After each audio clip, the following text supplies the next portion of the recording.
सहनाववतु सहनौ भुनक्तु सह वीर्यङ्करवावहै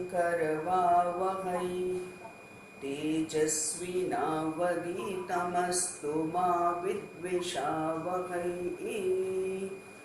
ॐ शान्ति शान्ति शान्तिः।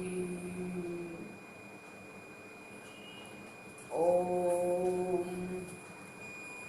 रामाय रामभद्राय रामचन्द्राय वेधसे रघुनाथाय नाथाय सीतायाः पतये नमः। चिदाकारो धाता परमसुखदः पावनतनुः मुनीन्द्रैर्योगीन्द्रैर्यतिपतिसुरेन्द्रैर्हनुमता सदा सेव्यः पूर्णो जनकतनयाङ्गसुरगुरु रमानाथो रामो रमतु मम चित्ते तु सततम्। रमानाथो रामो रमतु मम चित्ते तु सततम्। ॐ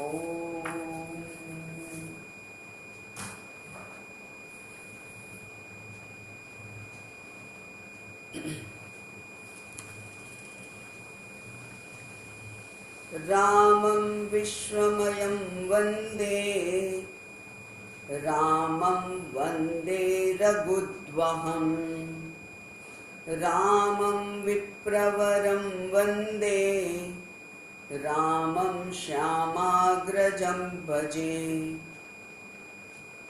यस्य वागंशुद्धश्च्युतं रम्यं रामायणामृतं यस्य वागंशुतश्च्युतं रम्य रामायणामृतं शैलजासेवितं वन्दे तं शिवं सोमरूपिणं सच्चिदानन्दसन्दोहं भक्तिभूतिविभूषणं पूर्णानन्दमहं वन्दे सद्गुरुं शङ्करं स्वयम्। अज्ञानध्वान्तसंहर्त्री ज्ञानालोकविलासिनी चन्द्रचूडवचश्चन्द्रचन्द्रिकेयं विराजते चन्द्रचूडवचश्चन्द्रचन्द्रिकेयं विराजते। अप्रमेयत्रयातीत निर्मलज्ञानमूर्तये मनोगीरां विदूराय दक्षिणामूर्तये नमः दक्षिणामूर्तये नमः।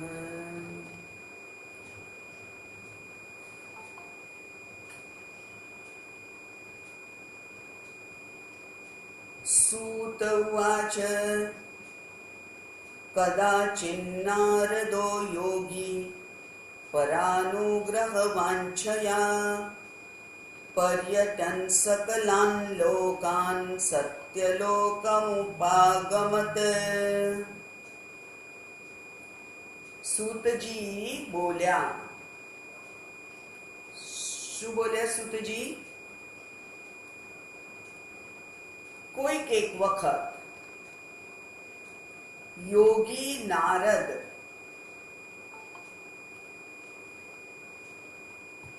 પરાનુગ્રહ વાંછયા કોઈકની અન્યની ના કલ્યાણ માટે કલ્યાણની ઈચ્છાને લઈને એ બધા જ લોકોનું જે પર્યટન કરતા હતા એ પર્યટન કરતા કરતા એક વખત એ સત્યલોકમાં આવી પહોંચ્યા. અને અહીંયા સુધી આપણે બરાબર જોયેલું. યોગી શબ્દનો અર્થ નું આપ સર્વે મનન કર્યું હોય તો યાદ હશે કે યુજ ધાતુ જોડવાના અર્થમાં છે. અને આ યોગી કોને યોગી કહેવાય? કારણ કે શાસ્ત્રમાં તો ઘણા બધા શબ્દો છે. દાખલા તરીકે કર્મયોગી, ધ્યાન યોગી, જ્ઞાન યોગી, અષ્ટાંગ યોગી અને હઠ યોગી, આવા કેટલાય છે. તો આ બધા યોગીઓ શું કરે છે? કેમ એમને યોગી કયા? બધાનો રસ્તો જુદો જુદો છે, તોય બધાના માટે એ યોગી શબ્દ વપરાયો. એ કેમ વપરાયો? તો એ એટલા માટે વપરાયો કે યુજ ધાતુ જોડવા માટે છે. અને અહીંયા શેનું જોડાણ છે? શાસ્ત્ર આખું એક જ હેતુ માટે રચાયેલું છે. અને એ હેતુ કયો છે? એ હેતુ છે આ જીવ જે પોતાને જીવ માની બેઠેલો છે, પોતાને અજ્ઞાની માની બેઠેલો છે, પોતાને સ્થૂળ, નાનો, બિચારો, દુઃખી એવો માની બેઠેલો છે. એ જીવ સતત સુખની શોધ કરી રહ્યો છે. અને એ સુખ કોણ છે? એ સુખ એ પરમાત્મા સ્વરૂપ છે. એટલે જીવ જાણે કે પરમાત્માથી છૂટો પડી ગયો છે. જીવ જાણે કે પોતાના જ પરમાત્મા સ્વરૂપથી છૂટો પડી ગયો છે. એ જે છૂટો પડી ગયો છે એને પાછું જોડાડવાનું કામ જે કરે છે એ શાસ્ત્ર. અને એ શાસ્ત્રનું અનુશીલન કરી અને જે પ્રયત્નશીલ છે એ બધા જ યોગી. બરાબર? એટલે હવે યોગી શબ્દ કોના માટે વપરાય? યોગી શબ્દ બધા જ જીવાત્માઓ જે પરમાત્માની સાથે પોતાનું જોડાણ કરવા માટે પ્રયત્નશીલ થયા છે એ બધા જ યોગી. એટલે એ જે યોગીઓ છે એમાંના એક યોગી એ છે નારદ. એ પોતે તો જોડાયેલા છે ભક્તિ યોગથી. એ પોતે તો ભક્તિ યોગથી ભક્ત સ્વરૂપે પરમાત્મા સાથે જોડાયેલા છે. પણ એ આપણા જેવા જે કોઈ રસ્તામાં ભટકેલા મળે, જે રખડતા મળે, જે કોઈક રસ્તાની શોધમાં હોય, એ બધાને માર્ગદર્શન આપી રહ્યા છે. એ યોગી એ માર્ગદર્શન આપવા માટે નારદ મુનિ કેમ પ્રખ્યાત છે? કારણ કે એ ભક્તને માટે વિચરણ કરતા એવા ભક્ત છે. એ વિચરણ જ કર્યા કરે છે. અને વિચરણ કરતા કરતા રસ્તામાં જે કોઈ એમને માર્ગ પૂછે એને માર્ગદર્શન આપે છે. અને એટલા માટે આ યોગી છે એ પર અનુગ્રહ કરવા માટે, બીજાઓના કલ્યાણ માટે જે ત્રણેય લોકમાં વિચરણ કરે છે એવા નારદજી એક વખત સત્યલોકમાં આવી પહોંચ્યા વિચરણ કરતા કરતા. અને ત્યાં એમણે શું જોયું? ત્રીજો શ્લોક છે, તત્ર દ્રષ્ટ્વા મુનિ મૂર્તિમદ્ભિઃ તત્ર દૃષ્ટ્વા મૂર્તિમદ્ભિઃ છંદોભિ પરિવેષ્ટિતં બાલાર્ક પ્રભયા સમ્યક ભાસયન્तं સભાગૃહં માર્કંડેયાદિમુનિભિઃ સ્તૂયમાनं મુહુર્મુહુઃ સર્વાર્થગોચરજ્ઞાनं સરસ્વત્યા સમન્વિतं ચતુર્મુખં જગન્નાથં ભક્તાભીષ્ટફલપ્રદં પ્રણમ્ય દંડવદ્ભક્ત્યા તુષ્ટાવ મુનિપુંગવઃ.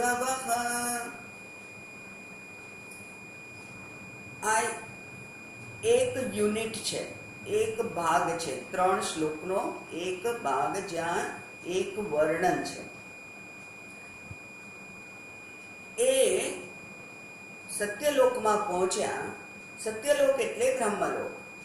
બ્રહ્મલોક એટલે જેને સામાન્ય મનુષ્યોમાં બહુ પ્રખ્યાત છે કે પૃથ્વીલોક વચ્ચે છે અને 7 અપ 7 ડાઉન, 7 ઉર્ધ્વલોક છે, 7 અધોલોક છે, એવું 14 લોક એ બહુ પ્રખ્યાત છે. એમાં ઉપરના જે લોકો છે, એમાં જે સૌથી ઉપર છે એને સત્યલોક કહેવાય છે. અને સત્યલોક એટલે બ્રહ્મલોક, જ્યાં બ્રહ્માજી છે. એ તત્ર દૃષ્ટવા, ત્યાં દૃષ્ટવા જોઈને, કોને જોઈને? ચતુર્મુખમ જગન્નાથમ, ચતુર્મુખ એવા બ્રહ્માજીને. બ્રહ્માજીને 4 મુખ છે એવું કહેવાય છે. અને જ્યારે જ્યારે બ્રહ્માજીનું ચિત્ર જુઓ ત્યારે એને 4 મોઢા છે એવું કહેવાય છે. એ 4 મોઢા એટલે શું છે? પહેલી વાત તો સામાન્ય જ્ઞાનની વાત કરી દઉં કે આ જે ભાગ છે, આ માથાનો ભાગ, એને આપણા શરીરનું ઉત્તમ અંગ કહેવાય છે. ઉત્તમ અંગ, ઉત્તમ અંગ. આ ઉત્તમ અંગ એટલે આ ગળાથી ઉપરનો ભાગ, એને ઉત્તમ અંગ કહેવાય. કેમ ઉત્તમ અંગ કહેવાય છે? કારણ કે આ જ ભાગમાં મસ્તિષ્ક છે કે જ્યાં બુદ્ધિ, યાદશક્તિ વગેરેના બધા જે સ્થાન આવેલા છે એ બહુ અગત્યના છે. ત્યાર પછી જે ચક્ષુરેન્દ્રિય, શ્રોત્રેન્દ્રિય,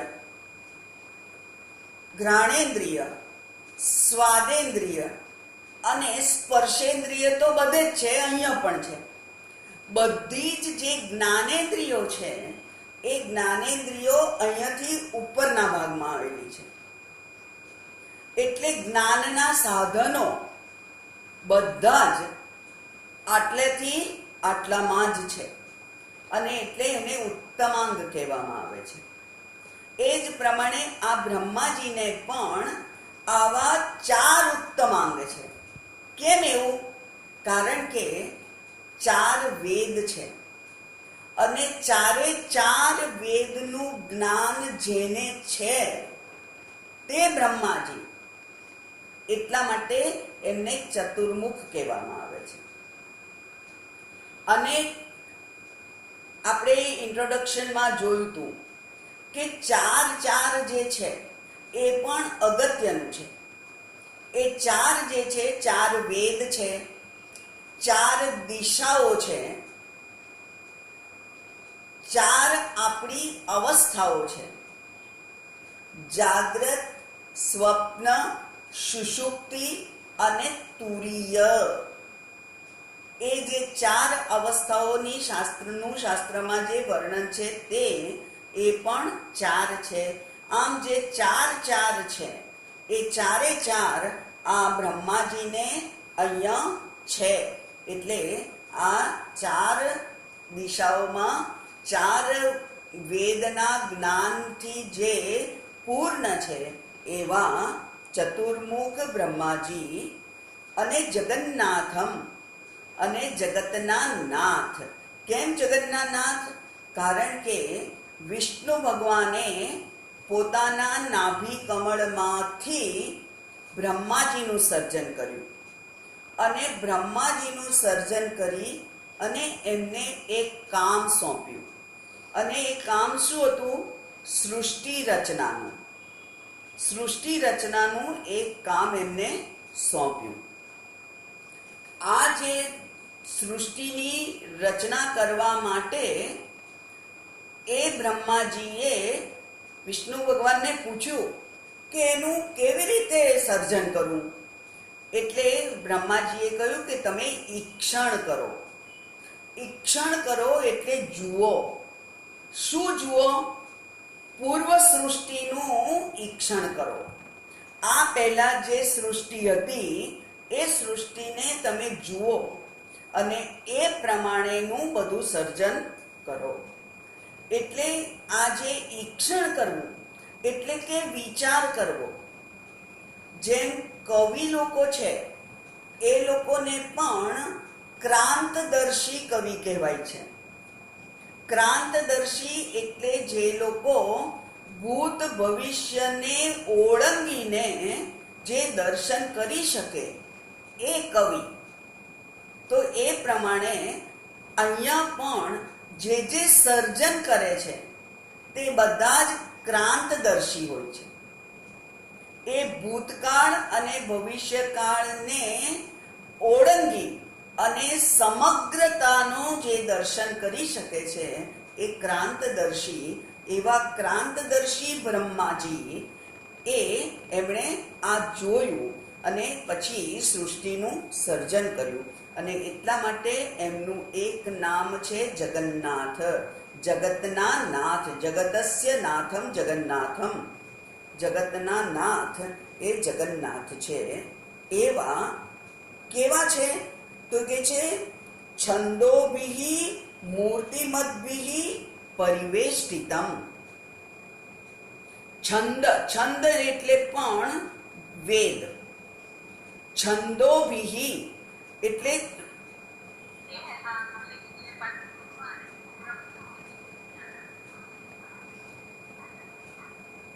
વી ટેક કેર કે આપણા વોઇસ ચાલુ ના થઈ જાય તમારું માઇક.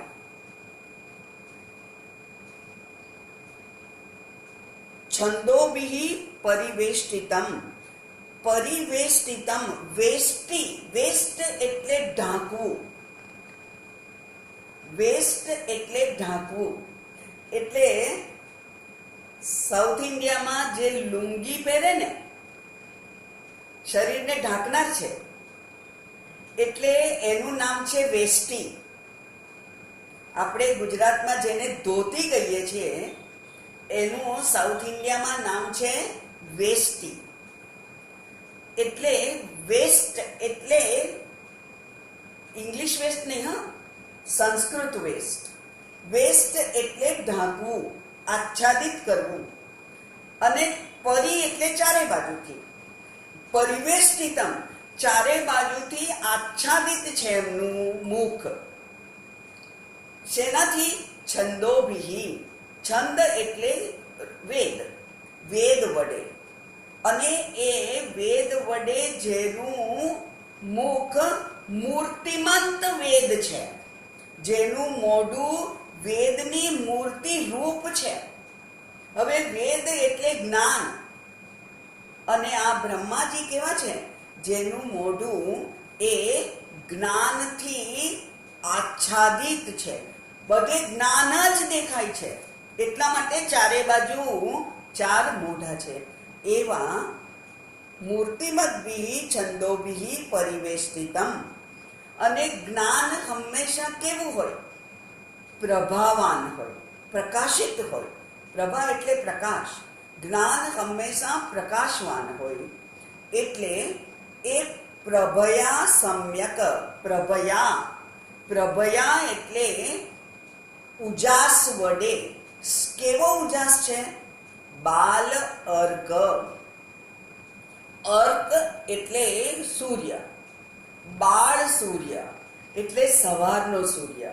સવારના સૂર્ય જે તેજસ્વી હોય અને જે ચૂભતો ના હોય એવો, એટલે કોમળ કિરણો. તેજમાં કોઈ ફેર નથી, પણ એના કિરણો ગમે એવા છે, કોમળ કિરણો છે. એવા બાલ અર્ક પ્રભયા સમ્યક ભાસયંતમ સભાગૃહમ. સભાગૃહમાં જે સારી રીતે ભાસમાન છે એવા બ્રહ્માજી.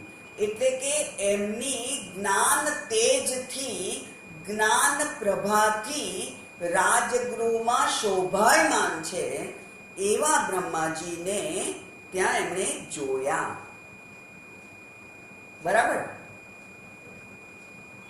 બે ત્રણ બધાનો સંસ્કૃતની આ ખાસિયત છે કે ગમે ત્યાંથી કોઈ શબ્દ ઉઠાવી અને એને યોગ્ય ક્રમમાં ગોઠવી અને પછી એનો અર્થ સમજવાનો પ્રયત્ન આપણે કરવો પડે. તત્ર ત્યાં આગળ સત્યલોકમાં, સભાગૃહમાં જે શોભાયમાન છે એવા વેદના મૂર્તિમંત એવા મુખ કમળ વાળા, વેદોથી જેનું મુખ પરિવેષ્ટિતમ નો છવાયેલું છે, આચ્છાદિત છે એવા બાળ સૂર્યના બહુ સરસ કોમળ પ્રભાસમાન કિરણો વાળા એવા ચતુર્મુખ જગન્નાથને એમણે જોયા. એ એકલા જ બેઠા હતા? ના, એકલા નહોતા બેઠા. કેવી રીતે હતા? માર્કંડેયાદિ મુનિભિઃ મુહુર્મુહુઃ સ્તૂયમાનમ. માર્કંડેય વગેરે મુનિઓ એટલે કે જે સપ્તર્ષિ છે, જે બ્રહ્માજીના માનસ પુત્ર કહેવાય છે, એ બધા જ્ઞાનવાન એવા માર્કંડેય વગેરે મુનિઓથી મુહુર્મુહુ એટલે વારંવાર સ્તૂયમાનમ એટલે જેમની સ્તુતિ આ મુનિઓ કરે છે એવા. અને છતાંય આ મુનિઓ એમની સ્તુતિ તો કરે છે, પણ એ એમની સ્તુતિ કેમ કરે છે? કારણ કે સર્વ અર્થ ગોચરમ જ્ઞાનમ સરસ્વત્યા સમન્વિતમ. એ સરસ્વતીની સાથે બેઠેલા છે. બ્રહ્માજી સરસ્વતીજીની સાથે બેઠેલા છે. સરસ્વત્યા સમન્વિતમ. અને સરસ્વતીજી કોણ છે? બ્રહ્માજીના પત્ની. બ્રહ્માજી પોતે 4 વેદના જ્ઞાન સ્વરૂપ છે અને સરસ્વતી એમના પત્ની છે. એટલે સરસ્વતીને આપણે જ્ઞાન કહીએ અથવા વાણી કહીએ, બંને રીતે ચાલે. પણ વેદ આયા છે એટલે જ્ઞાનનો ઉલ્લેખ થઈ ગયો છે, એટલે સરસ્વતીને આપણે વાણી રૂપ માનીએ. તો જ્ઞાન હંમેશા જો કહેવાય નહીં તો એનો કોઈ સદુપયોગ થતો નથી. જ્ઞાની હોય પણ એ મૂંગા રહે, મૌન રાખે, તો એ જ્ઞાનનો પ્રકાશ બીજે ફેલાતો નથી. એટલે જ્ઞાની પણ હોવા જરૂરી છે ગુરુજી, અને બોલતા પણ હોવા જરૂરી છે. એટલે આપણે કહીએ છીએ કે એમના મોઢામાં તો સરસ્વતી વસ્યા છે. તો સરસ્વતી વસ્યા છે એટલે શું? એટલે જે જ્ઞાન સભર એવું સુંદર ભાષણ જે કરી શકે છે, જ્ઞાનનો પ્રકાશ જે ફેલાવી શકે છે, રેલાવી શકે છે, એ ગુરુજી. એટલે સરસ્વતીને આપણે અહીંયા મધુર વાણી રૂપ, જ્ઞાનમય વાણી રૂપ એમ સમજીશું. એટલે એ કેવા છે? સર્વ અર્થ ગોચરમ જ્ઞાનમ સરસ્વત્યા સમન્વિતમ. સર્વ અર્થ, અર્થ એટલે પદાર્થ, સર્વ પદાર્થોનું જેને જ્ઞાન છે. ગોચરમ, ગો એટલે વાણી, અને જે વાણી પ્રત્યેક પદાર્થને ના જ્ઞાન ધરાવી અને એનું વર્ણન કરી શકે એવી શક્તિમાન છે, એવા સરસ્વતીજીના સાથે બેઠેલા બ્રહ્માજી, એમના આ માર્કંડેય ઋષિઓ વર્ણન સ્તુતિ કરતા હતા, એમની પ્રસન્નતાને પામવા માટે એમના પ્રશંસા કરતા હતા. અને એ બ્રહ્માજી કેવા છે? એ બ્રહ્માજી પોતે જ ખાલી જ્ઞાનવાન છે એવું નહીં. જેમ કોઈ પણ ગુરુ પોતે જ્ઞાનવાન હોય એટલે કામ સરતું નથી. જ્ઞાનનો પ્રકાશ હંમેશા ફેલાવવાનો હોય. એટલા માટે અહીંયા એમના માટે હજુ બીજું એક વિશેષણ વાપર્યું, અને એ છે ભક્ત અભિષ્ટ ફલપ્રદમ. અભિષ્ટ એટલે ઈચ્છિત, અને ભક્ત અભિષ્ટ એટલે ભક્તોને જે ઈચ્છિત છે એવું ફળ આપનાર એવા ગુરુ, એવા બ્રહ્માજી એ ત્યાં રાજસભામાં બેઠેલા નારદજીએ જોયા. હવે આ ભક્તના અભિષ્ટ ફળ કહેવાની કેમ જરૂર?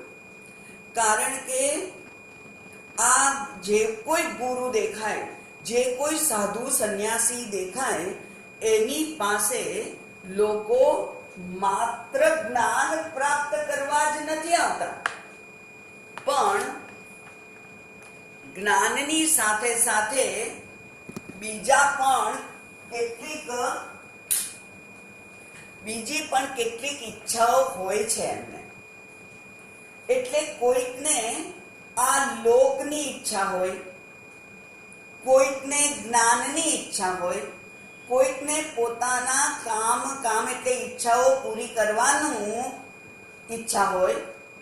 એવા ઘણા બધા પ્રયોજન હોઈ શકે. કેટલાક માત્ર દર્શન કરવા આવે.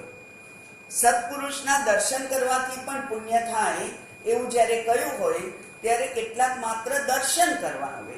તો એ પ્રમાણે જેને જે જોઈતું હોય તે. હવે જોઈતું હોય જેને, એ કેવી રીતે ખબર, કેવી રીતે બધા જુદું જુદું માંગે છે? તો શાસ્ત્રમાં હંમેશા 3 પ્રકારના સાધકોની વાત કરેલી છે.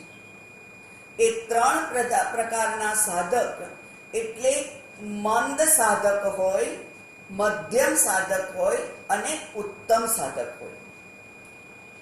જે મંદ મધ્યમ છે એમની બુદ્ધિ હજુ આ સંસારના પદાર્થોમાંથી ઉપર ઉઠેલી નથી. એટલે એ લોકો માત્ર સંસાર અંતર્ગત વસ્તુઓ જે સુખપ્રદ હોય, જે સલામતી આપનાર હોય, એની ઈચ્છા રાખે છે, અને એની ઈચ્છાથી એ આ સાધુ સંતો પાસે આવતા હોય છે. જ્યારે કેટલાક લોકો આ સંસારના સુખોની મર્યાદા, સુખ જેમાંથી સુખ મળે છે એવા પદાર્થોની મર્યાદા જાણી ચૂક્યા હોય, અને એ લોકો આ સંસારના પદાર્થો મેળવવાની ઈચ્છાથી નથી આવતા, પણ સંસારના પદાર્થોથી ઉપર ઉઠી અને જ્ઞાન દ્વારા મને આનંદ કેવી રીતે મળે એની શોધમાં આવ્યા હોય છે. અને એ ઉત્તમ અધિકારીઓ છે. એટલે જેની જેવી ઈચ્છા એ પ્રમાણે એની ઈચ્છા પૂરી કરે. આ એક જ જે પ્રવચન હોય, એક જ ભાષણ હોય, એક જ કથા હોય, એ કથામાંથી બોલનાર તો એક જ વસ્તુ બોલ્યા છે, પણ એમાંથી જુદા જુદા પોતપોતાની બુદ્ધિ પ્રમાણે અર્થ ગ્રહણ કરનારા લોકો હોય છે. એટલા માટે અભિષ્ટ કહ્યું. જેને જેની ઈચ્છા હોય, જે પદાર્થની ઈચ્છા હોય, એ પદાર્થની અહીંયાથી પ્રાપ્તિ થશે. બ્રહ્માજી પાસેથી કેવી પ્રાપ્તિ થશે? જેને જેવી ઈચ્છા હોય એવી. એટલા માટે કહ્યું કે ભક્તોને અભિષ્ટ ફલપ્રદમ એવા જે બ્રહ્માજી છે એમને મુનિપુંગવ એમને તુષ્ટાવ, એમને તુષ્ટ કરવા માટે. તુષ્ટ એટલે પ્રસન્ન. એમને પ્રસન્ન કરવા માટે મુનિપુંગવ, મુનિપુંગવ એટલે આ નારદજી. પુંગવ, પુંગવ એટલે ફૂલનો વચ્ચેનો ભાગ, જેમાં પુંકેસર હોય છે. અને એ પુંકેસર જ એ ફળીભૂત થઈ અને એનો પ્રચાર કરે છે, એટલે કે એને પ્રસારે છે. સુગંધ પણ ત્યાંથી જ આવતી હોય છે. એટલા માટે એ પુંકેસર, એ ફૂલનો મધ્ય ભાગ એ બહુ અગત્યનો ગણાય છે. એવી જ રીતે આ નારદજી પણ મુનિઓમાં જે શ્રેષ્ઠ હતા એ મુનિપુંગવ. એ મુનિપુંગવ કારણ કે ભક્તિના સુગંધનો પ્રચાર કરનાર કોણ હતા? એ નારદજી હતા. એમને મુનિપુંગવ તુષ્ટાવ ભક્ત્યા દંડવત પ્રણમ્ય. ભક્તિપૂર્વક દંડવત.